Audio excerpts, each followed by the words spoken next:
வலியற்ற varicose vein சிகிச்சை எளிய 30 நிமிட செயல்முறை 7209487335. சென்னை பல்லாவரம் ஜிஎஸ்டி சாலையில் போதுமான போக்குவரத்து போலீசார் இல்லாததால் போக்குவரத்து பாதிப்பு ஏற்பட்டு வாகன ஓட்டிகள் சிரமமடைந்து வருகிறார்கள். இதுகுறித்த விவரங்களுக்காக இணையவிருக்கிறார் எம்முடைய செய்தியாளர் கந்தன். கந்தன், வணக்கம். சென்னையில் மிகவும் போக்குவரத்து நெரிசல் மிகுந்த பகுதியான ஜிஎஸ்டி சாலையில் இது தொடர்கதையாகி வருகிறது. இது தொடர்பாக என்ன நடவடிக்கை எடுக்கப்பட்டிருக்கிறது?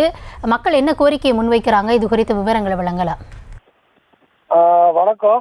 சென்னை மற்றும் சென்னை புறநகர் பகுதியில் நேற்று இரவு முதல் அதிகாலை தற்போது வரை ஒரு மிதமான மழை பெய்து வந்த நிலையில ஜிஎஸ்டி சாலையில, குறிப்பாக தாம்பரத்திலிருந்து பல்லாவரம் நோக்கி செல்லும் ஜிஎஸ்டி சாலையில பல்லாவரம் மேம்பாலருக்கு மழைநீர் தேங்கி நிற்கிறது. இதனால் இந்த பகுதியாக செல்லும் அனைத்து வாகனங்களும் ஆமை வேகத்தில் நகர நிலைதான் ஏற்பட்டது. அது மட்டும் இல்லாமல் பல்லாவரம் மேம்பாலம் முழுவதும் வாகனங்கள் அணிவகுத்து நிற்கும் காட்சியை தான் பார்க்க முடியுது. அதே நேரத்தில் பல்லாவரம் மேம்பாலம் கீழ் பகுதியில் அந்த பகுதியிலிருந்து திருநீர்மலை பம்மல் செல்லும் முக்கிய சாலை என்பதால் அந்த சாலையாக சென்னை நோக்கி ஏராளமானவர்கள் செல்வதால் அந்த கடுமையான போக்குவரத்து பாதிப்பு ஏற்பட்டது.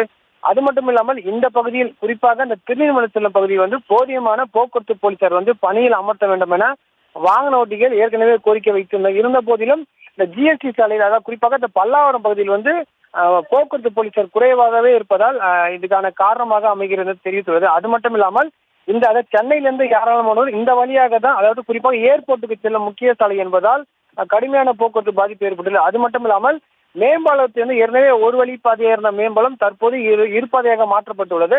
இதனால கூட இந்த பகுதி முழுவதும் ஒரு போக்குவரத்து பாதிப்பு ஏற்பட்டது. பொதுமக்கள் வைக்கும் கோரிக்கை என்னவென்றால், ஜிஎஸ்டி சாலையில், குறிப்பாக பல்லாவரத்திலிருந்து ஏர்போர்ட் செல்லும் சாலையில் அதிகமான போக்குவரத்து போலீசார் பணியில் அமர்த்த வேண்டும் என்பதை ஒரு கோரிக்கையாக விடுத்துள்ளனர். விவரங்களுக்கு நன்றி கந்தன். வலியற்ற வெரிகோஸ் வெயின் சிகிச்சை எளிய 30 நிமிட செயல்முறை 7209487335. செய்திகளை உடனுக்குடனும் துல்லியமாகவும் தெரிந்து கொள்ள சப்ஸ்கிரைப் பண்ணுங்க.